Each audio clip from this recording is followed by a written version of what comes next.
Kapag may problema ang bayan, sino ba ang pwedeng sumbungan? Edic Piano, Tet Marsan, ine-expose ang mga kalokohan. Hindi rubber stamp ang sanggunian, hindi dapat nadadaan sa pera-perahan. Ang mga konsehal ay may paninindigan, hindi sunod-sunuran. Sa mayor lang. Trabaho ng City Council ay pag-aralan, busisiin labanan ng kalokohan ng mga opisyal na nagmamalabis sa bayan ng Olongapo na ngayon naginagpis. Hawak natin ang pag-asa, makakatuwang natin sila. Sino yan? Hawak natin ang pag-asa, makakatuwang natin sila.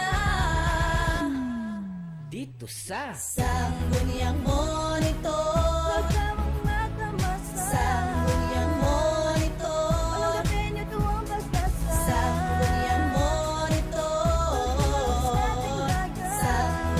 Monitor.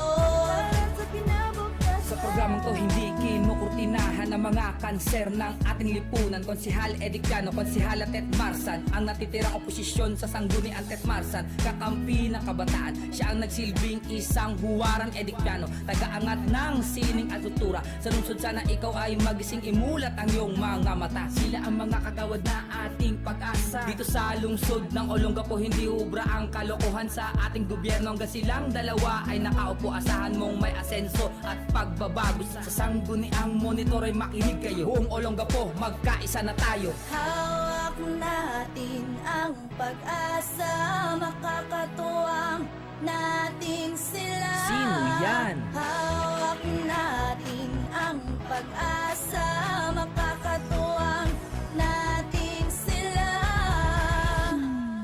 Dito sa Sangguniang Monitor, Sangguniang Monitor, Sangguniang Monitor, Sangguniang Monitor,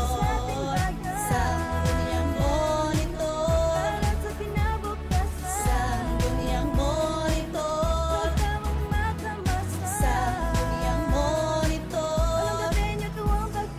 Sangguniang Monitor, Sangguniang Monitor.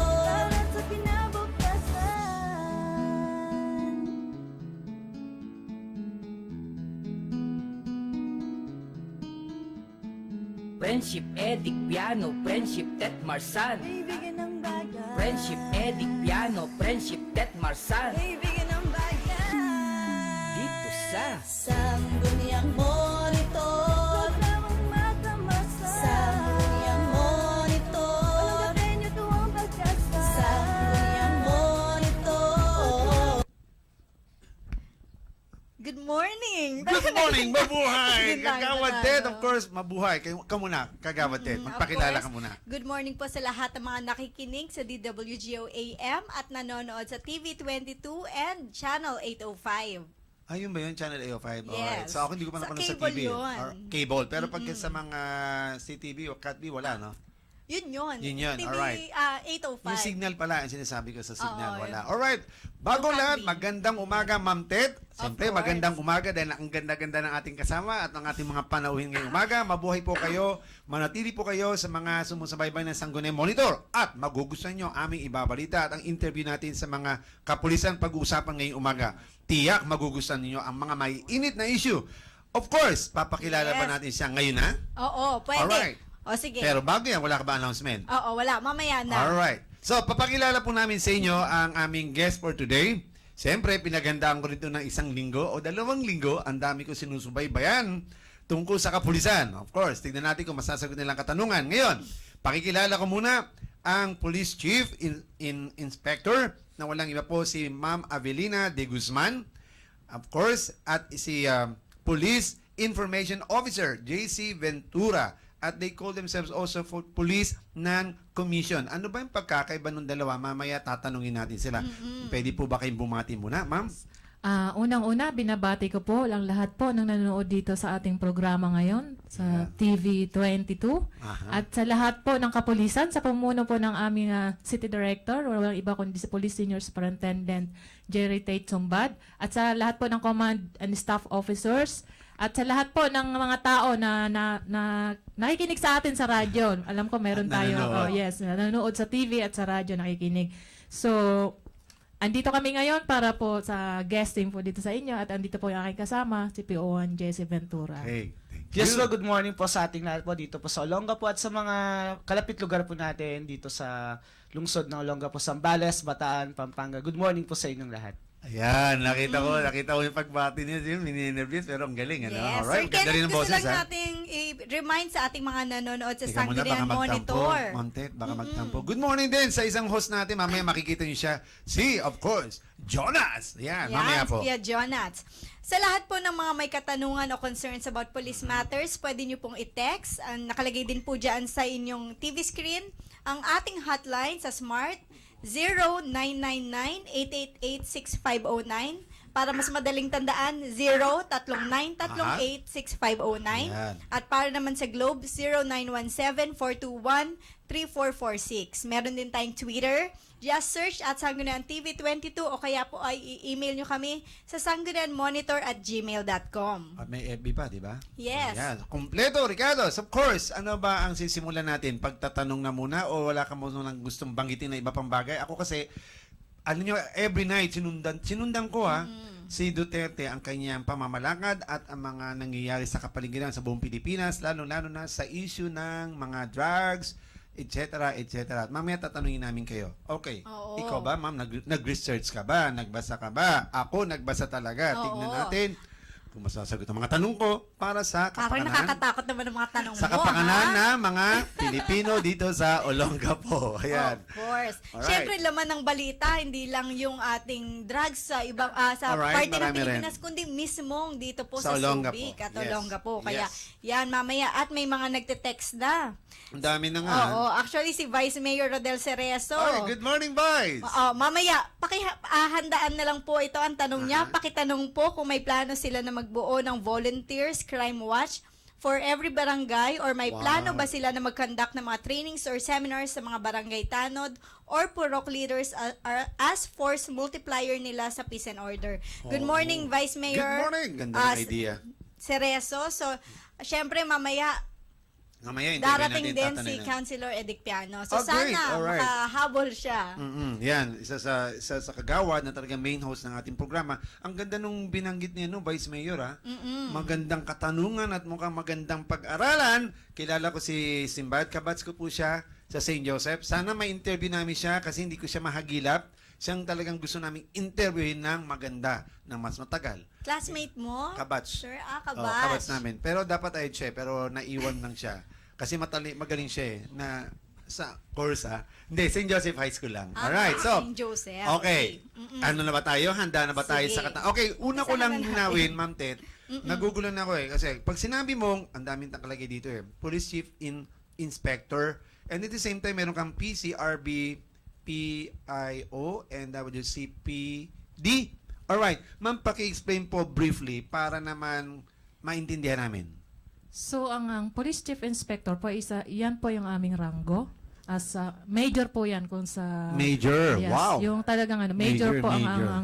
ang ranggo na yan. At tapos na po yung Chief PCRB, ako po yung chief ng isang branch ng Police Community Relation. At the same time po, chief din po ako ng Public Information Office.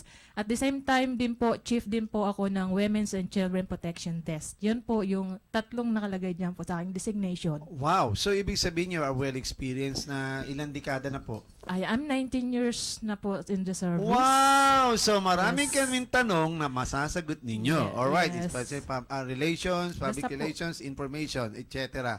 Ayan, okay. So ano ba? Si ano naman si PO1 or Public Information Officer. Alright, JC Ventura. And may nakalagay sa dito, Police Non-Commission. Ano ba ibig sabihin nun? Yes po, kasi po, Sa public information muna. Public Information Office po, yan po yung designation order ko po. Ibig sabihin, dyan po yung function ko as a police officer, as a public information office. Ibig sabihin, lahat po ng communication, lahat po ng press release, news release, media concert po ay sa akin po dumadaan. Yun. At ang head ko po doon ay si Ma'am Di Guzman po. Ayun. Naku, Siya po ikaw yung pala. ranking officer po namin. Okay, so writer ka, researcher ka rin. Ha? Ganun na po. Ayan, marami kami tatanong sa iyo. Andito ang aming writer. Dumating na pala, ngalis natin si Kagawad Kagawad. Edik. Yan o, mamaya. Yan, writer yan, researcher yan, well known. Of course, police non-commission, ano naman ibig sabihin nun? Wala Yung- kang commission, gano'n. Hindi po. Non-commission po ibig sabihin, dalawang klase po kasi yung mga pulis po natin. Hanahati po sila, identified po sila, it's either commission or non-commission. O what is commission? Non-commission po, ito po yung hindi po sila ranking officer, ibig sabihin from the scratch. Halimbawa, 4 years graduate po ako, pumasok ko sa service, non-commission officer po ang tawag sa akin. Unlike sa mga officer po, commission officer po sila, ibig sabihin, they are graduate from academy or they pass the certain necessary for promotion for the officer's course po. Okay, bago gusto ko itanong dalawa kasi hindi ko alam, nagugulo na ako. May mga PNP graduate na naging police na without any license at all.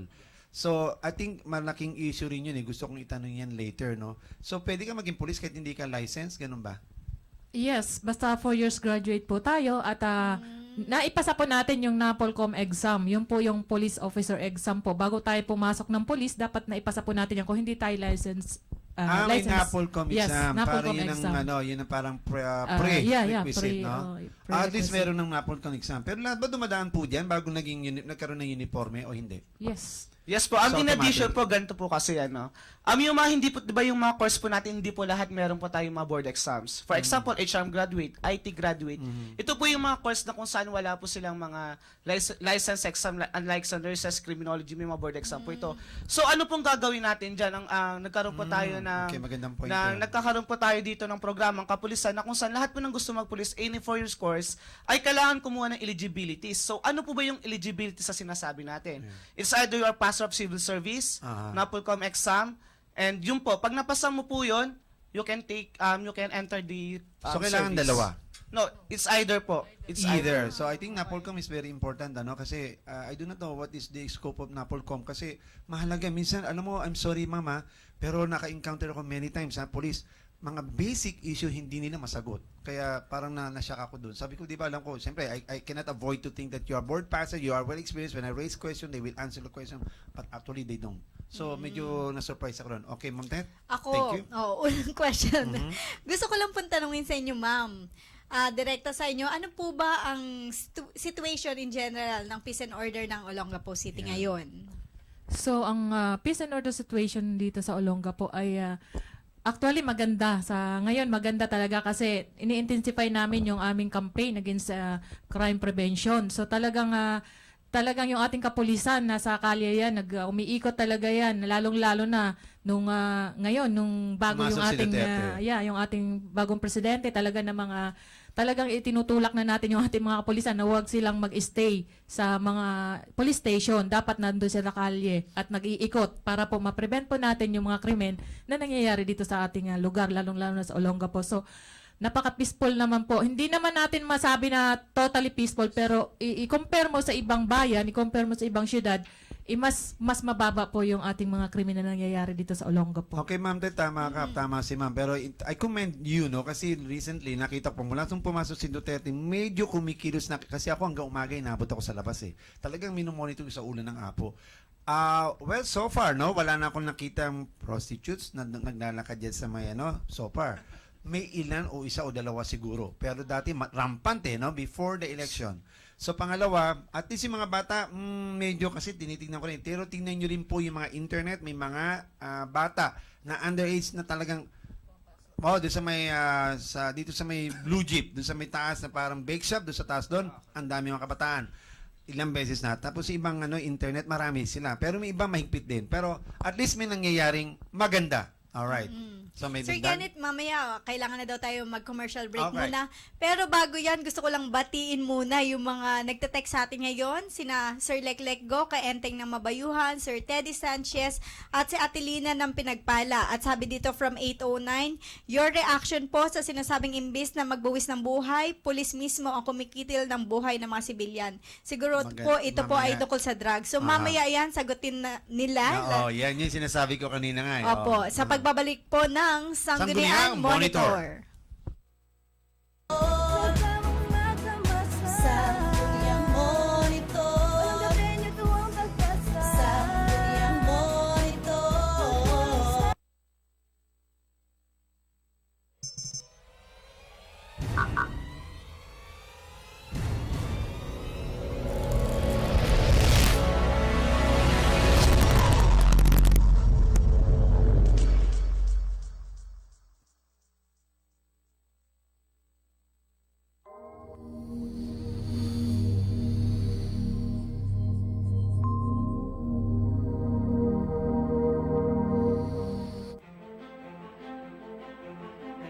Win Hotel, the newest hotel in the heart of Olongapo City. Win Hotel is the place for comfort within your reach with the most reasonable price. Avail of the wash up for only 400 pesos, 12-hour stay for only 850 pesos, and overnight stay for 1,000 pesos. At Win Hotel, you will enjoy all your homey and sweet stay in our rooms with air conditioned, hot and cold shower, plasma screen televisions with cable TV, telephone local lines, internet access, and 24-hour room service. Win Hotel is located at number 27, 18th Street, West Bakbak, Olongapo City, just within the Victory Lighter compound. Or you may contact a telephone number 222-8885 or mobile number 0999-857-9639. At Win Hotel, our guests are surely winners. Avail 10% discount upon check-in at Win Hotel. Just present your trip ticket from Victory Liner and Bataan Transit. Enjoy life while you're still young. Be mentally alert and energetic. Shape up. Give your body the calisthenic you need, which will help you improve. Come and enroll at the biggest gym in the city. G-Gym Bodybuilding, Karate, Aikido, Kickboxing, Taekwondo, Ballroom Dancing, and more. Call or text at 0927-518-7889. Look for Miss Jenny Escal, the manager, or see us at number 1 Lower Calaclan at the back of DWGO, DWOK FM Radio. We want you to visit our place too. Gigi Bodybuilding. Life is beautiful if you know that health is wealth. The memories of life is the gift of Heritage Garden, Olongapo's newest and modern private cemetery. Heritage Garden is very well maintained to give your loved ones a peaceful, eternal rest. Come and visit us and avail of our reasonable rates. Life is everlasting at Heritage Garden. Heritage Garden at Tabacuan, Santa Rita, Olongapo City, with offices located at number 1 Lower Calaclan, Olongapo City, at DWGO, DWOK, or Civic Broadcasting Corporation Building, beside G-Gym, Olongapo. You may call the manager, Ms. Nida Nerpiol, at 223-2770.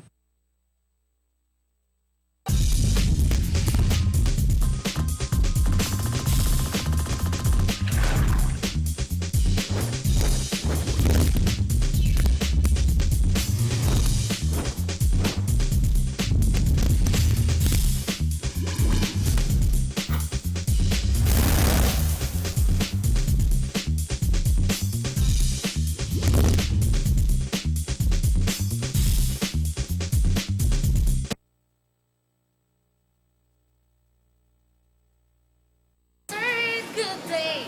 And of course, you are watching Sangguniang Monitor. Thank you. Enjoy life while you're still young. Be mentally alert and energetic. Shape up. Give your body the calisthenic you need, which will help you improve. Come and enroll at the biggest gym in the city. G-Gym Bodybuilding, Karate, Aikido, Kickboxing, Taekwondo, ballroom dancing, and more. Call or text at 0927-518-7889. Look for Miss Jenny Escal, the manager, or see us at number 1 Lower Calaclan at the back of DWGO, DWOK FM Radio. We want you to visit our place too. Gigi Bodybuilding. Life is beautiful if you know that health is wealth.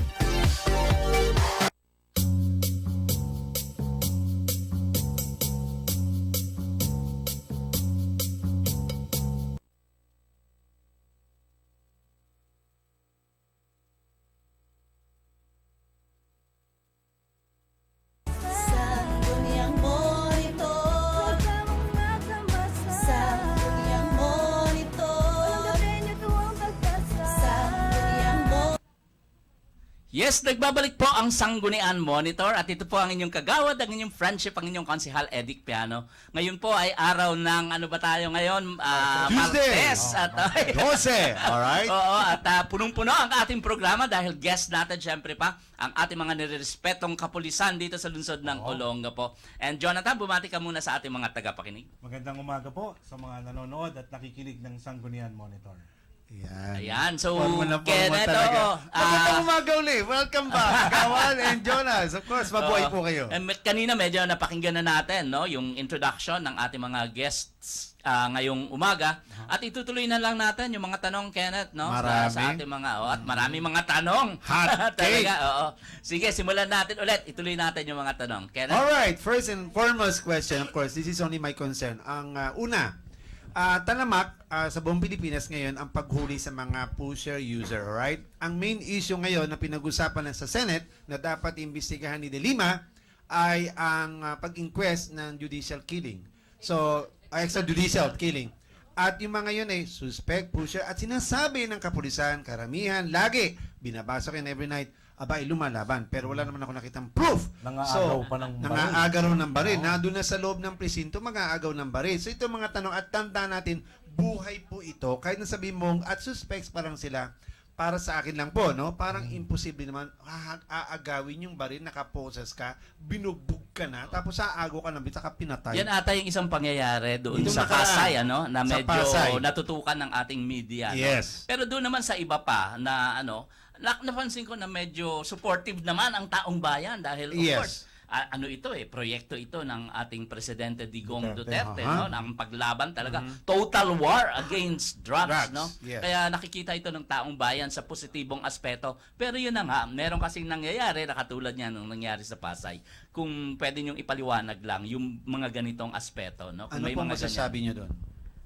Sa lahat po ng nangyayari ng ating doon sa mga lalong-lalo na sa mga operasyon against illegal drugs, hindi namin po natin ma-judge agad yung kung ano talaga yung nangyari. So far hindi naman talaga natin nakita kung ano talaga yung totoong nangyari. So hindi dapat kami mag-comment kung ano talaga yung ano. Pero kung talagang halimbawa dito sa Olongapo, ang ginagawa po natin talaga dito is may due process. Talagang inuumpisahan po natin yan. Kino-coordinate po natin sa mga barangay captain, sa mga barangay officials po natin. Bago po natin sila, kinakatok-katok po natin yung mga bahay-bahay na yan para po ma-prevent or bigyan pa sila ng isa pang pagkakataon para po magbago. So yun po yung ginagawa natin dito sa Olongapo. Pero kung halimbawa po, meron pong nangyaring ganyan dito sa Olongapo, kung nakita natin na parang walang due process, hindi naman po na tinotolerate yan ng ating pinakamataas. Ma'am, for decades na kayo sa serbisyo. Yes, Ang tanong not ko, for no, decades. sa crowd dito sa atin, pulis pumupunta sa bahay, magandang pakiusap. Sa tingin mo Yes. lang naban papalag ang pusher? Sa tingin nyo lang? Kung yung pusher o yung ano ay Wala siyang ginagamit, pusher merong- lang. O sabihin natin Yusef, at that very moment, wala siyang ginamit. Normal siya. Merong tendency na may lumalaban talaga na akala nila hinuhuli na sila na hindi nila alam na Resistance. May resistance. May resistance din talagang nangyayari. Talagang nangaagaw ng baril? Actually, yung iba hindi nangagaw. Meron silang baril na talagang Meron. ginagamit. Sarili, alright. Sarili. So, nangyayari yon. May tendency talagang mangyayari. Hindi naman lahat. 1 to 10%, mga 1 point something. Mga 2 to 3. 2%. O at least Ganyan. sa inyong experience, karamihan naman, pag alam nila na pinaparating yung siyang lalo sa programa nito, Yes. pagbabago, palagay ko wala namang papalagyan, di ba? Di ba? Sa tingin ko lang unless bangag na bangag siya nung pumunta kayo, talagang pumalag. Pwede yan. hindi naman lahat. Hindi Meron din lahat. na sabi ko nga, meron pwedeng mangyari. Okay, kung may nangyari po na hinuling ganun at may pumalag, sa tingin ninyo, at wala nang antestigo lang, mga pulis lang eh. Ano po sa palagay ninyo, naiimbestigahan ba ang mga kapulisan pagdating sa ganun? Kung may nag-raise ng question, the family or citizen or netizens na nag-question doon, Yes. naiimbestigahan po ba kayo? Yes, meron po tayong moto proprio na tinatawag po na kung saan ang nag-iimbestiga po nito ay ang ating tiga-IAS. Ito po ay yung Internal Affairs Office. Aha. Yung po yung ating nag-iimbestiga. Ito po ay hindi po sila, kumbaga support units po sila, hindi po talaga sila sa field. Sila po yung talagang nag-iimbestiga, lalong-lalo na kung may mga ganito mo encounter yung ating mga kapulisan at may napapatay na pulis or civilian. Anong katiyakan na nabibigyan ng justice sa mga napatay, lalo ng mga pulis? Siyempre kung under ka sa kanya, sa isang superior mo, may tanong ako, posible ba na binibigyan na ng proteksyon ang mga kapulisan ng namumuno kung talagang may pangyayaring medyo sablay? Actually po, hindi po talaga sila nagtotolerate. Iba po kasi silang hindi po nila Yes, hindi po hawak yan ng ating Ano ba kapulisan dito na sa- sa field. So walang sinisino? Wala pong Opo, sinisino walang yung ating sinisino. Sa mga panahon ni Duterte nag-iimbestiga. lang? Hindi po. Kahit Before before? pa, Wala po. kasi yung Nag-iimbestiga IAS na po po is sila. under po yun, ibang branch po yun. So hindi po yung hawak ng ating city director. Meron po silang sariling process. So hindi po namin nalalaman kung ano po yung mga result po ng cases na ginagawa nila. And sumusunod naman po tayo kasi sila yung IAS po nagre-report po ito sa regional director natin. So walang lamangan, ha? Ibig sabihin nabibigyan ng justice talaga. Fair justice po tayo dito. Fair At justice. meron din naman po kami counterpart ni HRAW po namin kung saan may mga sinasabing naambusong pulis. Mismo yung within the organization pa lang namin, iniimbestigahan na po ito at hindi naman natin ito tinotolerate. Okay, good. So yan ang kalagayan natin sa Olonga po. May kadagdagan ka? So kanina,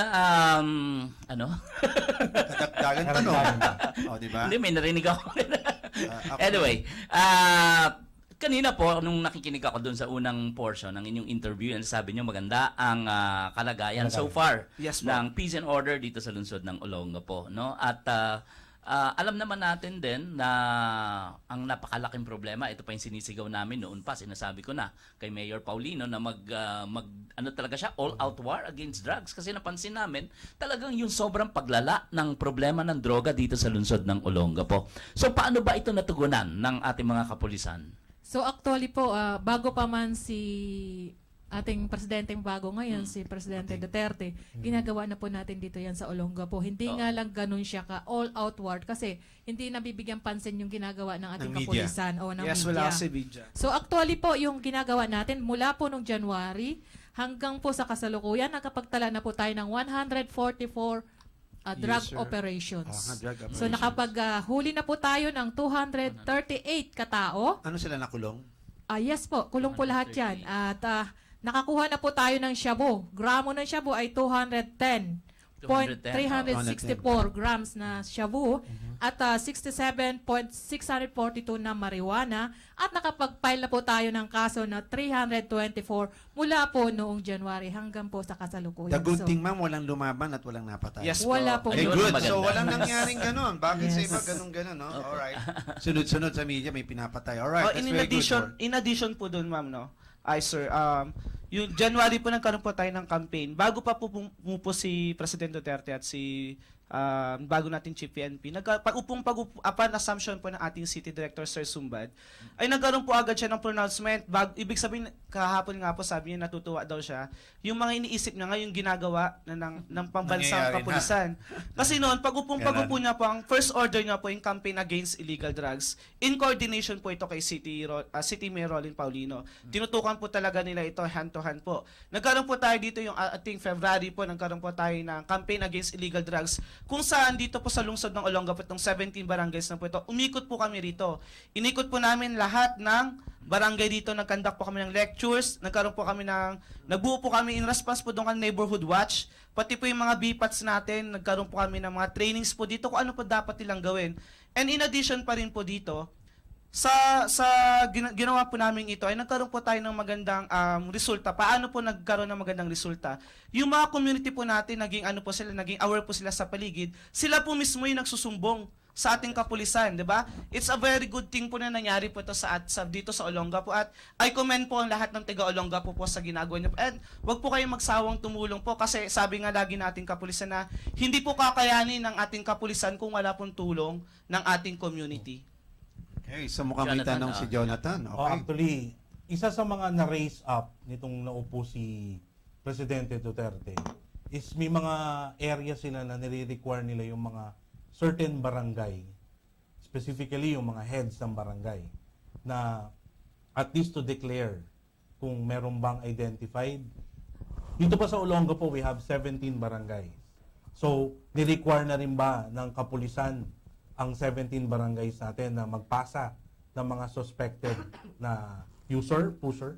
Yes po, at dati na pong ginagawa natin yan, humingi po tayo ng updated Badak Watch List na kung saan ito po yung mga binibigay po ng ating mga barangay officials, yung mga names po ng kanilang mga barangay na na-involve po sa Oo, kasi pinagbabawal atong ating ng mga gamot. barangay officials usually ang nakakakilala Yes, doon po. sa kanilang area, 'di ba? Kung sino-sino itong mga tao na gumagamit ng droga, na nagtutulak ng droga. Yes po, at kaya nga po ang ginagawa po natin, pinapartner po natin yung mga ating mga barangay officials, ginagawa po natin yung mga barangay tanods na force multipliers at saka yung mga BPATs po. Nagpapatraining na din po kami ng mga BPATs para po maging force Ma'am, multiplier. nag-i-interview ba kayo ng mga PNP sa bawat barangay? Kasi ako, hindi ko nababanggitin yung pangalan kasi kilala at na-interview pa namin isang kapitan doon before.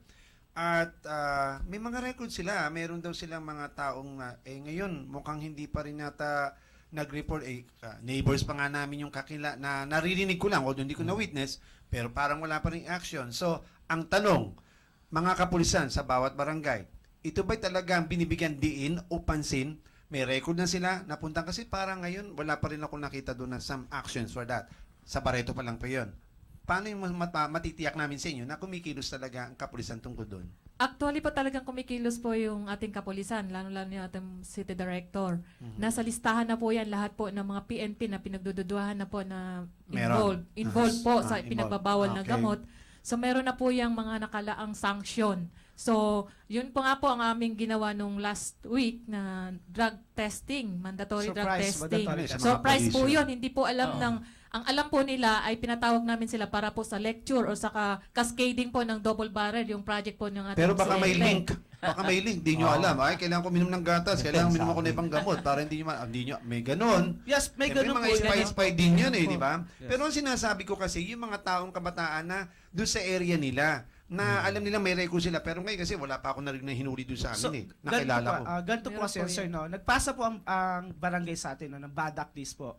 Yung Badak list po, galing po ito sa barangay. Kung saan nakikita po natin dito, sino ba yung mga involved within the barangay?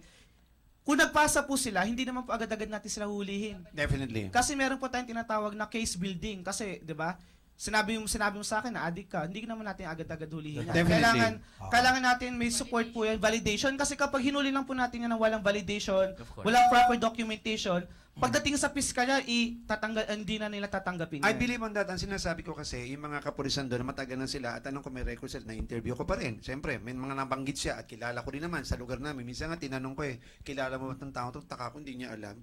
Samantalang kilala, yun ang talagang pusher, nagbebenta, users, etc. So, nagtataka rin ako. Kaya Hindi ko na banggitin ang pangalan din. Siyempre, ayoko naman ako yung parang ma-push doon at to protect din yung taong PNP na nakilala ko, hindi ko nababanggitin yan. Pero yun ang tanong ko lamang. So, paano, ano action ang ginagawa natin tungkol doon na may record na sila Ba't ilang ba na? Hanggang ngayon, wala pa rin ako nakikita ng report. Yun ang tanong ko. Bali po, lahat po ng, yung police po Yung may mga record. may record na sila, hindi yung May- pulis ang may record, yung mga Yung tao mga na tao. kanilang involved. Ah. Meron pa nga silang ginawa na sabi, pinagsama-sama may mga pusher, in-identify, kinatok-katok, may Yes. t-shirt daw, whatsoever, ewan ko wala na nangyari after nung umalis siya doon. Hindi ko So, na mabanggitin ang pangalan. ngayon po, meron po tayong ginagawa. Yun nga po yung Oplan Tokhang na kung saan inulit-ulit natin Yes, yung, bagong programa yung ito. kinakatok ulit It's a natin national yung dating. program. Ayun, Kinakatok. Meron naman So natin maraming tayo. katok ha? Maraming katok. Yeah, katok. So ngayon po, kung halimbawa po, na-identify natin siya na user or pusher, kinakatok pa rin po natin yan. Due process nga yung ginagawa natin dito sa Olongapo. Ngayon, pagka gusto niya pong mag-voluntary surrender, meron po tayong ginagawa, may ginagawa po tayo ngayon na gagawan po namin to ng oath of undertaking na kung saan manunumpa po Ay, itong yung mga binabasa user. nila. Yan po yung binabasa nila na manunumpa sila na, yun po sinasabi ko kanina, bibigyan pa sila ng pangalawang pagkakataon na kung gusto nilang magbago. At kung sakali po talagang kinatok na sila ng ating kapulisan at talagang hindi pa po sila nag-voluntary surrender at hindi pa rin po sila nagbago. Diyan po papasok ngayon yung ating mga police operations against illegal drugs. Maganda yung ginagawa ninyo. Ang tanong, meron ba kayong programa para kung saan sila pwedeng paglagyan? No, para matrain talaga sila? Kasi hindi Sila pwede sabihin, pwedeng magpumpa ka, bago ka na. Hindi kasi nasa lifestyle mo Yes na yun po. May programa po ba tayo doon? Meron po tayo ngayon best practice na ginagawa na ngayon pa lang po ay gagawin pa lang natin kasi kailangan po natin yan ng pondo. Support. So support po Local ng government. lahat po ng klase ng gobyerno, ng mga agencies. So yan po yung gagawin po natin at meron po kami ngayong ongoing na gagawin yung mga conveners po. Magke-create po tayo ng conveners na kung saan po pwede po silang makatulong sa atin pa yung ang chairman Para sa po dito ay rehabilitation si Mayor po ang maging chairman at ang vice chairman po dito ay yung Sipok. Hindi po, anong gagawin nila? Sa ganito po yan. Raise ko lang po yan. Meron na po tayong, I think, 49 o 48 na nag-surrender po. Within this week lang po, no? Okay. So, ano po bang ginawa natin dito? Ang ginawa po natin dito, pinirma po sila din sa affidavit mo. Once na may ginawa sila uli, huli na sila. Kasi they confess themselves na po di ba? Meron na tayong documented na pumirma sila sa waiver na ito. So, for this time, di sila huliin. Pero pag may ginawa sila, huliin sila. So, ano ginawa ng ating kapulisan at ng mga barangay po? Alam ko sa Kabalan po, around 33 na po yung surrender dyan. So, kaya I commend po yung ating barangay captain and police station commander po dyan, no? Talagang puspusan po yung kampanya nila. Araw-araw po, kasi wala pa nga po tayong facilities for rehabilitation. Yun ang problem. Yun ang problem po natin ngayon. Hindi rehabilitation, at least yung program, reformation lang. Ganito nga po, sir. Merong activity para maging productive sila. Yes po. So, ang Ma-monitor nyo ginawa rin. po, pinagre-report po sila araw-araw, binibigyan po sila ng activities. Alright. Yung po muna. Hanggat specific activity like? Like, paglinis sa barangay, kung anong mga... Marami naman nagre-report. Marami. Naka-33 na po tayo. Within this week po, naka-49 something na po tayo dito sa Olongapo. Hindi ko lang po specific numbers. Pero yung po yung last na recorded po natin, no? Kaya, hinihingi po namin tulong yung mga stakeholders po natin, yung mga gusto pong tumulong sa ating Okay, kapulisan. nabanggit niyo yung pagtulong kasi gusto ko may tanong. Meron ba, alam mo maraming mga talentong mga user diyan na pwedeng maging productive. Let's say, mga sa painting, let's Yes say, po. mahasa sila sa music or let's say, ma-develop sila sa communication skills para makapagtrabaho. Kung kailangan po niyo tungkol doon, I volunteer myself, please let me know. Yes, yun ang yes asa po. ko. Thank you, ayan. Libre yan. Libre. Libre yan. As in capital letter. Libre yun. Madugo yun, pero I love to do it because may burden ako talaga sa mga ganun. Although wala akong experience sa mga ganyan, ano? Pero may burden ako kasi naging aware ako kung hindi tayo gagawa ng programa o hindi tayo magbo-volunteer, baka pagising natin lahat addict na, patay-patay na. Diba? Hindi, ako ang tanong ko tungkol doon sa mga sumusuko kasi may isang pananaw, no? Ang ating hindi lang ang miyembro ng media, ang ating mga tao, na yung marami doon sa mga sumusuko ay sumusuko dahil natatakot sila na yung kanilang mga protector ay sila yung babalingan, no? Kaya ang marami hindi as in yung mga napatay na marami ang nagdududa na baka yung mga yan sumusuko kasi natatakot sila doon sa mga marami silang alam, baka isusumbong nila. So itong mga taong nagpuprotect sa kanila, inuunahan na sila. Yun din po ang Merong gusto ganong kong itanong. aspeto Maraming kasi, ganun eh. Hindi po natin meron po talagang gano'n na nangyayari. So, yun po yung tinitingnan po natin ng ating Chief PNP, yung ginagawa din, nag-imbestiga din naman yan. Kung talagang yung mga pinapatay na yun, meron ba talagang dahilan? May bakit tanong sila ako, Mama. Kasi mag-ano ka Jonathan, Yes. medyo magdududa ka. Ang dami talagang Dami sumusuko. pinatay. As in, parang phenomenal yung numbers. Na Oo. biglang bigla silang nagpuntahan sa mga Damihan police ng station, nagpuntahan sa mga mayor at biglang sumusuko. So, dalawang aspeto yan. Yung talagang sumuko dahil may respeto kay Digong sa ating bagong presidente, may respeto sa bagong programa ng pamahalaan, at sumuko dahil natatakot sila, dahil alam nila, marami silang alam, no? At baka tutukan sila, patayin sila ng mga taong mas mataas na tinatawag na protector. At unfortunately, kasama dyan sa mga sinasabing protector ay yung mismong Mga pulis. Okay. Oo, Sana ano, hindi nila ginagawa-kagawa dahil may premium 50,000, 20,000, etc. no? Pero ang kutob ko, inuunahan, kaya malilit na isda ang tawag sa kanila. At may tanong ako, kinakatok puro yung mga nakachinelas lang ha. Ay, ibig sabihin mga mahirap. Wala pang kinatok doon sa magagandang malaking bahay. Sabi nga Oo doon sa media, kailan nyo kakatukin ang malalaking bahay? Bakit puro na sa mababang lugar lang? Yun ang mga Ano katanungan na po ba yun? natin. Buzzer na. Oo, hindi buzzer na lang, o di ba? At least, hindi, tanong ko Meron rin yun ha. namang Yes, tama instance po yun. Eh, kung tutusin lahat, rampant Regardless gumagawa. po yan. Oh, Ang diba? pangangatok po natin ay regardless po kung mahirap ka, kung mayaman ka, kung sino ka. Kung... May kinatok May na nakatok ba na po ba kayong mayaman na malaking bahay? Yes po, dito sa Olonga po. Meron Marami? po. Sino po?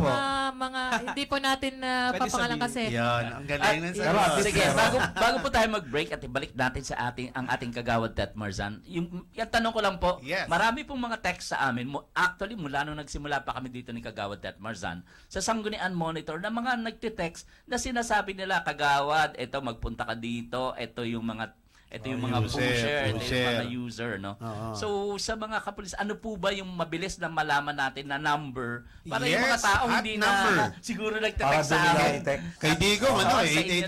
888-911 sa August pa. So, ito Para po makuha yung, lang ah, natin yung number. 911 sa Yes August. po, so ang hotline numbers po natin ng kapulisan dito sa Olonga po ay 222-5731. And 222-5731. yes, 222-5731. Walang cellphone. Okay, sa landline. Meron po, Meron. cellphone numbers is Yan. 0919-245-0666. Ayan, pakiulit. 245 245-0666. So, Ayan.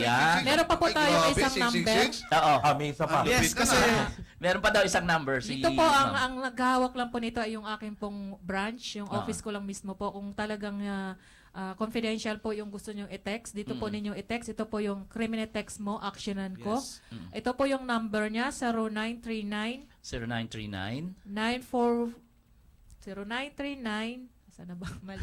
0939-941-24444. 2444. 941. Ulitin naman natin, no? 444. Kanina. Ulitin natin po. Ang Kanina, i-text nila, 666, pangalan saka location. So, ganito na lang po to. yung- Yung criminal text mo action ko, paliwanag Ano ko lang yan? po. Ano yung number na yan? Ito yung criminal text mo action ko, isang Ano, program. criminal? Crimen, i-text mo action Crimen. ko. Crimen, i-text mo. Or Actionan ko. Action. Bali, isa po itong impact project po ito ng Region 3 po. Hindi lang po dito yan sa Olonga po, sa lahat po ng probinsya ng Region 3. Dito po yung mga, alam nyo po mga hindi po kayo sigurado sa hotline na binigay namin. Mas mas konti lang po kasi yung Mas mahawak. active yan. Hindi po. Isa lang po talaga ang mahawak nito kahit kami, yung mga pulis po confidential natin. yan. Ma'am, kunin ko yun mamaya. Confidential po itong number nito. Para i-report ko. Si Kagawad Eddie, Yes, maraming po. alam. Ang maganda po dito sa criminal text mo actionan ko, kapag nag-positive po yung sumbong niya, meron po kayong premyo. Wow. Wow, nice. O, di ba? May tanong na hamas. Kapano ba kay Digong? Wag na, basta may 50,000. premyo. Ay, hindi naman po, hindi naman, at least pang-load, hindi naman siya ganun Pang-load kalaki. lang, ganun. Consolation prize. So ano yung Parang may i-text ano, nila? ha? So ano po ite-text nyo, hindi nyo po kailangan magpakilala sa aming kapulisan. Kailangan nyo lang po isumbong kung sino po yung gumagawa ng hindi maganda Okay. at saang lokasyon po. Pero, So, hindi may lang yan sa examine droga. yun, ha? Hindi lang May sa droga. examine Hindi yun lang mabuti po. yun, ha? Kasi baka mamaya may Validation. personal Hindi, galit oo. ako. Yun na nga Ayun, po, oo. yun po yung isang ano namin dito, isang pinag-aaralan po ng pag nag-text po yan, automatic kung kayo nung concern po yan, kung drugs po yan, mga hindi maganda gumagawa ng activity, Oo. mga nagnakaw, Krimen, actionan po agad yan ng ating kapulisan kung kaninong area po yun, no? Pero may tanong, may ano ko dyan, may Okay. suggestion ako. Pag may nag-text na ganyan, para malaman mo kung talagang, ano yun? Binabalidate Talagang ko yan. ayos? Yes. Interviewin nyo muna yung nag-text. Yes. Ganun po Few talaga. questions to ask to identify how credible the person is or else you'll be in Yes. trouble. Paano po yun tatawagan nyo yung nag-text? Yes po. Pwede Kaya, ganun binabalidate po natin yung nire-report niya. Doon po tayo nag-interview. Kung talagang- Sa mga lugar po. Yung Kasi halimbawa, yung iba, kung syempre- nag-report po siya na pusher itong si ganito, Oo. edi pupuntahan po natin, i-validate po natin sa pupuntahan. area kung talagang totoo nga ang gumagawa ito ng ganitong... Ganun ang Gawain. gagawin nyo. Yung Dagdag nag-text, information. hindi nyo interviewin. Yung- Dapat Hindi interview kasi nyo. matatakot yun. Kenneth. yung- Ano ba? yung- Nag-text siya doon. Anonymous diba? dapat. Anonymous Ang siya. sa akin kasi- Malalaman yung boses, mga ano. Hindi o mo naman sasabihin yung pangalan eh. Parang in general question. May Baka way ang personal mga na kapulisan. I-interview din po Dahil natin interview kung naman po tumawag. namin sila, no? Yes, may way. May way May po. proseso po ang mga kapulisan. Yes. kung Yung paano. actually, Eh, ang dami na po natin Kasi nakuha ano dito. maraming ganun. Parang chismis yan eh. Isang Yes. tanong na lang, yung 999, kailan to gagawing national, 911. di ba? 911, sorry. Kay Tigong 911, di ba Tsaka nangyayari yan sa 888. Yes, sa pa, Davao? sa national project I po think yan, no? gagawing national yan. no? National Yung- project po yan. Ah. Kaya Sa August. kakayanan po natin ito. Sa August yan. I-replicate po yan. Ayan. Sa no? August po yun, yan. kagawad. Sa August? August pa gagawin. Hindi naman lahat ng nandiyan dyan sa dyaryo. Yan yung, kailangan may Hindi, official si Digong, announcement. no, sa YouTube talaga sinabi niya, Tapos Okay. nandun pa sa news. Sige Tapos po. verify natin. Babalik po ang Sangguniang Monitor, babalik po ang ating kagawad Tet Marsan. Huwag kayong aalis. Sangguniang Monitor. Sangguniang Monitor.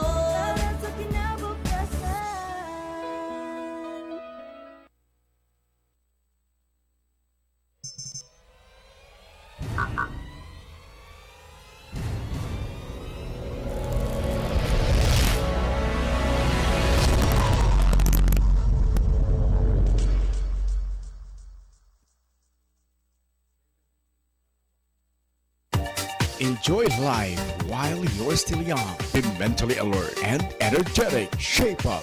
Give your body the calisthenic you need, which will help you improve. Come and enroll at the biggest gym in the city. G-Gym Bodybuilding, Karate, Aikido, Kickboxing, Taekwondo, Ballroom Dancing, and more. Call or text at 0927-518-7889. Look for Miss Jenny Ascal, the manager, or see us at number 1 Lower Calaclan at the back of DWGO, DWOK FM Radio.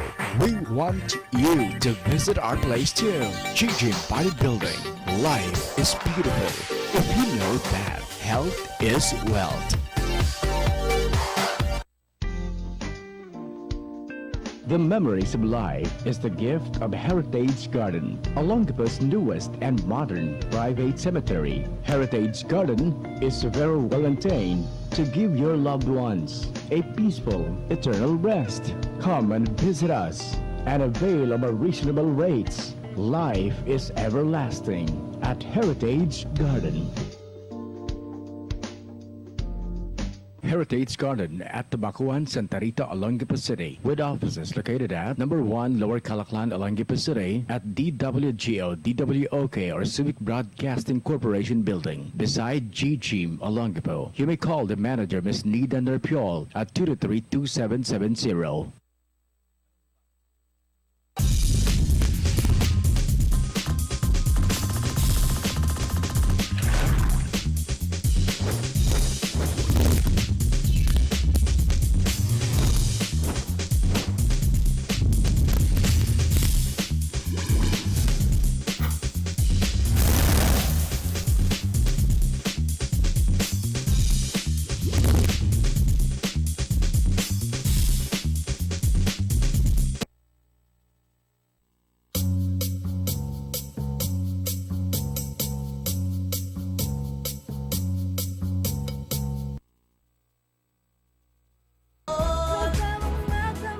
Sangguniang Monitor.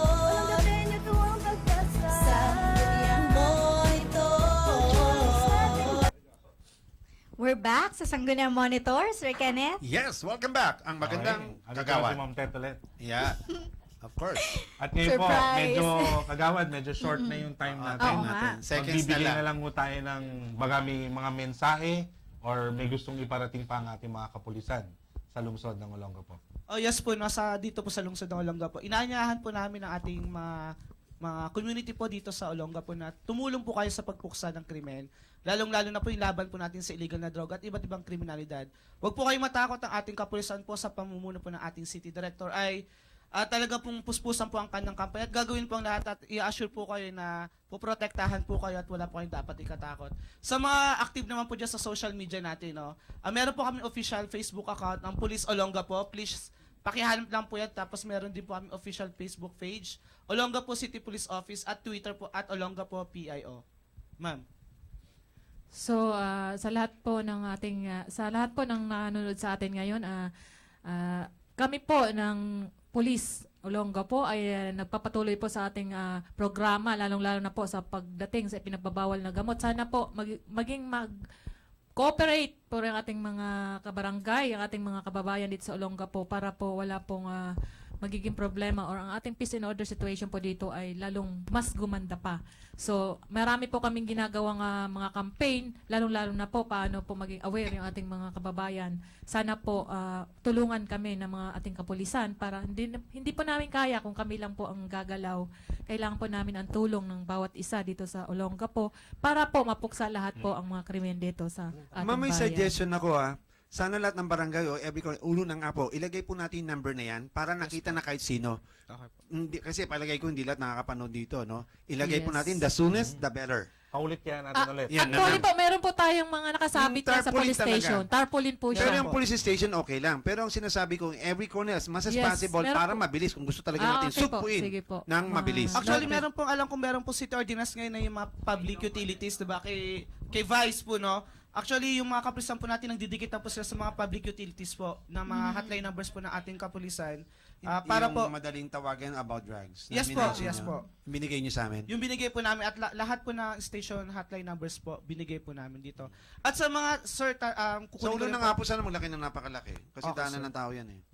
Sige sir, sabihin pa namin. Station bound po ang And Okay lastly po, no, sa mga gusto, meron po kami programa po sa Brigada 9345 News FM po. Ito po yung Balitang Pulisga po, no? Meron talaga? Meron po kami weekly po ito, no? Ito po yung weekly reporting po namin, 'di ba? Para makita po ng ating kababayan na meron pong ginagawang kapulisan. Dito po, pwede po kayo mag-text, tumawag, magtanong, at sasagutin po namin kung sino po yung panauhing pandangal po namin doon. Ang court po yan ng Every kapulisan. 9 a.m., 9 to 10 a.m. po, no? Balitang Pulisga po, dyan po sa 93.5 News FM po. Okay. Kagawad, balikan natin yung question kanina ni former Vice Mayor Rodel Cerezo. Ang ini-inquire niya, magbubuo ba kayo ng isang Crime Watch. program na pwedeng mag-volunteer yung mga specific na tao? Meron ba kayong program? na yun? Actually po, matagal na pong meron po tayo niyan. Meron na po tayong napatraining ng mga BPATs natin. At ngayon po, i-update na lang po natin kung sino po yung walang training. Yun na po naman ang iti-train natin na bilang force multiplier. So meron po tayong kanya-kanyang crime watch volunteers sa bawat police station natin. So meron po silang ginagawang ganyan sa ating mga police station na ating Vice Mayor para po sa kanyang kaalaman. Ma'am, may nag-text lang ulit from 8006. Ulit lang daw po yung number ng krimen, action. Clement Text of Action. Ito po, 0939-941-2444 po. 0939-941-2344. Okay. Okay, nakuha. Mm-mm. I-text kung Importante nakuha. Kung hindi Oo. nakuha, Pangalan. i-text na Text na lang po kayo. natin. Pangalan sa location. I-text na lang natin. Ito yung number niya. Oh. Okay. Mm-mm. Okay. So magpapasalamat na tayo, Kagawad Ted? Yes. 5 seconds na lang eh. Yes. Alright, magandang umaga po muli sa inyo lahat. Ito po ang inyong host, Kenneth Salvatos. Mabuhay po kayo. Salamat sa inyong pagtatangkilik sa programang Sangguniang Monitor. At salamat sa ating mga kapulisan at sa ating mga kababayan. Sana po makiisa tayo. Ito po, muli, Kenneth Guy Salvatos, your host. At muli po, nagpapasalamat din po kami sa mga guests namin, Kagawad. Unang-una kay Police Chief Inspector Avelina de Guzman, ma'am, maraming salamat po. At kay PO1 JC Ventura ng PIO PNCO. Magandang umaga at maraming salamat. At muli po nagpapasalamat po muli ako sa inyong lahat na nanonood at sumusubaybay lagi ng Sangguniang Monitor. At syempre, maraming salamat po sa lahat ng nanood at nakinig ngayon sa Sangguniang Monitor on behalf po of Councilor Friendship Edic J. Piano. Ito po si Tet Marsan, Friendship Tet Marsan. At abangan niyo po ulit kami sa Friday, 11 a.m. to 12 noon, July 15. Sa isa na namang segment ng Sangguniang Monitor.